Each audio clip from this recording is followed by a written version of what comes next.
All right, thank you for joining. Today I wanted to go over XLM, USDT on the Binance chart. So everything in here is pretty much from what we went over on some of the previous videos. Nothing has changed, as you can see. Still have major resistance above. Price did try to break above it a couple times, right? Especially here back in March is when we tapped it, and then we got a nice little sell-off. And then as you can see, we broke out of this channel and we are trading right above the channel, right? So let me go ahead and put a horizontal line right there just so you can see.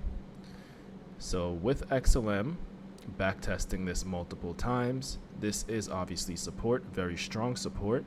And as they say, when a level is tested multiple times, it gets a little bit weaker, but still you're at support and you're better off going long instead of short while at support until the support breaks. Then you should be looking to short, right? So right now support hasn't broken through decisively, so we would be looking long and we would be looking to tap this weekly level above, right? So pretty much following the same exact plan which I have shown from the previous videos, which is right here, right? We will have a little bit of a resistance here at around 16 cents, but once we break through that, there's not much of a resistance until 22 cents. So right now, XLM is at a great, has a great opportunity to make a nice move up. And I think this project is just one that a lot of people are sleeping on, especially since what's going on with XRP. XRP obviously is a very slow mover. But just to go right back to the technical analysis, right? So we were trading within this range, right? We went ahead and pulled the fixed range volume profile tool to see where fair value was within this range.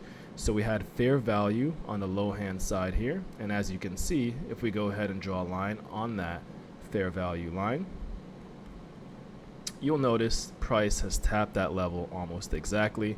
We have the value area high sitting right here too as well, which is also a very, very important level. Because as you can see, even though we traded above, price failed to maintain that value, and then we sharply rejected, actually probably touched the, we touched the middle of this channel right here, which if I was to pull another fixed range volume profile, I'm sure the point of control will probably land close to that 50% mark, right? Yeah, so right there, right? There's a high volume node here too as well, as you can see, and that's where we're getting the bounce from, right?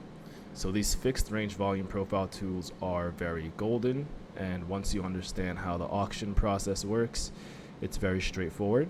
So right now we are in the bottom of the range looking to trade a little bit higher, right? Let's go ahead and just increase the time frame.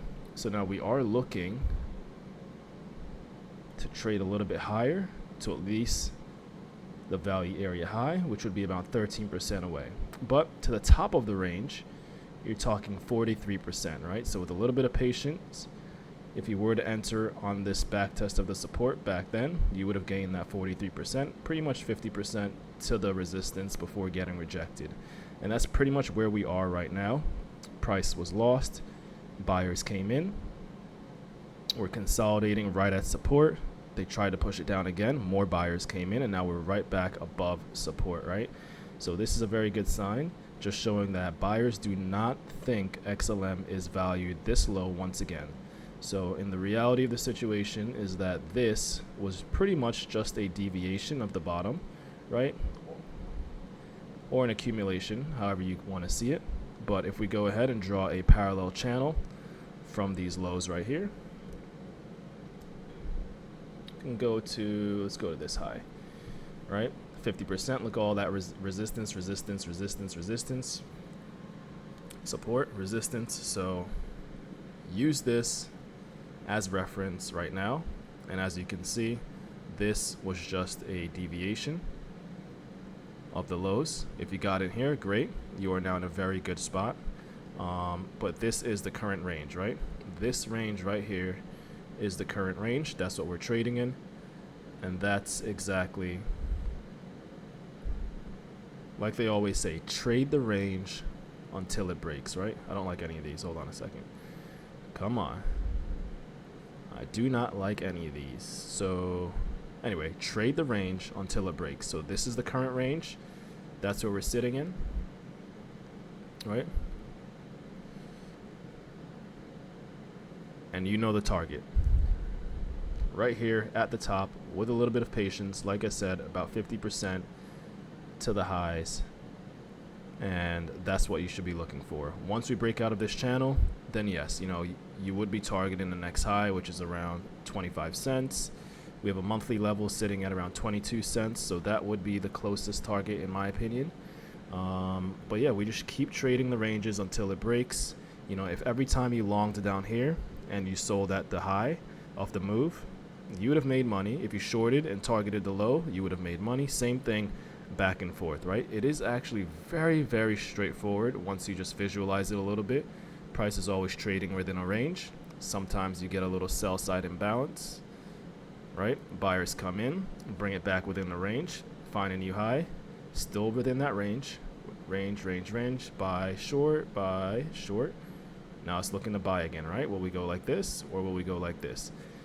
Very, very straightforward. I hope you like this video. Like and subscribe. Follow me on X, and have a beautiful day.